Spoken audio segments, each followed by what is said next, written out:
O que vale mais? Se preparar para uma intercorrência ou aprender com o tempo? Isso aí já ficou claro, né?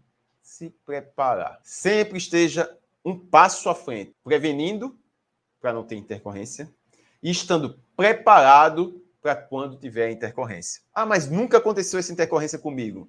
Se você tem um processo, vai facilitar a sua definição. Eu vou desenhar aqui no quadro como você pode seguir esse processo de tomada de decisão na intercorrência, que é parecido com o processo de tomada de decisão para você resolver um caso clínico sem ser no intercorrência. Se você tem isso na sua mente e você vai repetindo várias vezes, isso vai ficando na sua veia, vai ficar ali dentro da sua mente. É como se fosse uma repetição para dirigir um carro. Quando você vai começar a aprender a dirigir, você vai passar a marcha, você tem que pensar. Agora, a maioria dos carros é automáticos, né? Mas quando não era automático, eu tenho que pensar, tenho que colocar o pé na embreagem, passar a primeira marcha, acelerar e tirando o pé da embreagem, o carro vai saindo, depois eu passo a segunda marcha, e aí a pessoa pensa tudo isso quando vai fazer. Vai pensando. Com pouco tempo que a pessoa vai repetindo aquilo, o que é que acontece? O movimento fica voluntário. A pessoa dirige sem nem pensar o que é que está fazendo.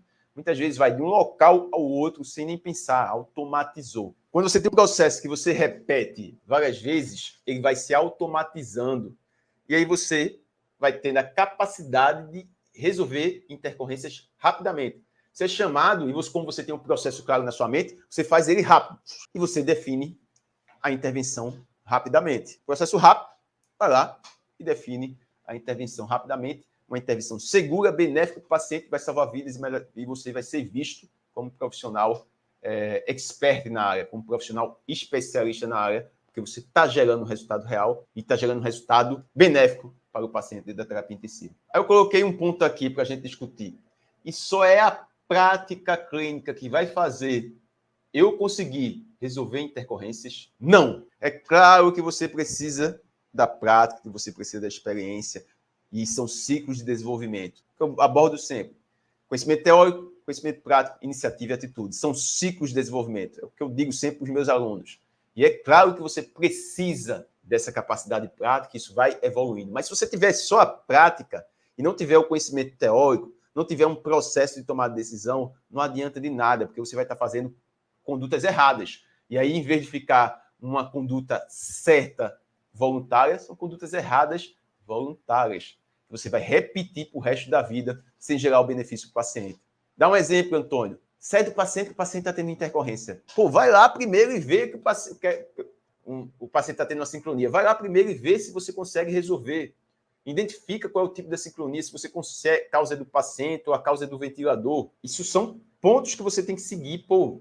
Não é realizar condutas de forma aleatória. Ah, está tendo intercorrência. Vamos lá, aspira o paciente. Aí não é secreção, porque vamos tentar. Algumas vezes é secreção e tenta. Não é tentativa e erro. Ali a pessoa tem uma pessoa. Você tem que ter tentar acertar o máximo de vezes, sem gerar os erros, quando eu falei. Negligência, perícia, imprudência. Não cometa esses erros. Negligência, imperícia, imprudência, como eu falei no começo. E você pode acometer esses erros na UTI, nas intercorrências. Fuja desses erros. Fuja da negligência, não seja negligente. Fuja da imperícia, se prepare e não seja imprudente. Porque eu vi muitas vezes a pessoa dizer, eu sou muito corajoso, eu pego um paciente e faço isso. E o risco que você está causando? Tem indicação clínica para fazer isso?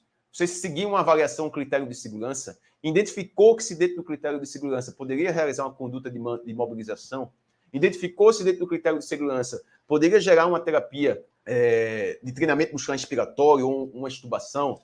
Não. Mas vamos dar uma chancezinha. Pô, não é uma chancezinha que tem que dar dentro da terapia intensiva, não. É avaliar para decidir a conduta que causa menos risco e a que é a mais benéfica para o paciente. Escuto muitas vezes isso. Vamos dar uma chancezinha. Não existe chancezinha. Não existe achismo. Existe um processo claro de tomada de decisão. Que vocês que estão acompanhando aqui o canal no Instagram, Facebook, YouTube, pense dessa forma. Eu tenho que ter um processo claro de tomada de decisão dentro da terapia intensiva. Ah, Antônio, não aprendi isso na faculdade. Acompanhe os conteúdos aqui que várias vezes eu dou passo a passo de processo que você pode ir colocando em prática. São processos que você vai utilizar, tanto para uma tomada de decisão, como para uma discussão do hall do multiprofissional, como para você passar um plantão. Isso você vai tendo, vai fazendo, como eu falei, e vai ficando de uma maneira voluntária. Uma maneira voluntária, reduzindo sua carga de trabalho dentro da terapia intensiva, deixando você menos cansado, facilitando sua tomada de decisão e o melhor, tendo segurança, gerando segurança para você e para o paciente. A gente vai detalhar um passo a passo aqui de um processo para você utilizar durante as intercorrências. E por onde começar? Por onde eu começo esse treinamento para me preparar para gerar uma intervenção segura dentro da terapia intensiva nas intercorrências? A base do conhecimento. Fisiologia. Eu tenho dentro do método fisioterapia intensiva, que é uma formação completa para atuar na terapia intensiva, que o módulo 1 é o módulo de nivelamento, de preparar a pessoa para saber ter uma capacidade, para ter segurança. O módulo 1 é componente de fisiologia, de avaliação, de a pessoa aprender a avaliar. É a base que muitas vezes não é dada da maneira correta dentro da faculdade. Nas pós-graduações são dadas de maneira corridas, que a pessoa não consegue ver, não consegue rever, não consegue tirar dúvida e nem se correlaciona com o caso clínico. Sempre tem que aprender entendendo casos clínicos. Sempre tem que aprender resolvendo casos clínicos. Correlacionar a fisiologia com os casos clínicos. Então, o pontapé inicial para você entender e conseguir resolver uma sincronia é dominar a fisiologia cardiorrespiratória.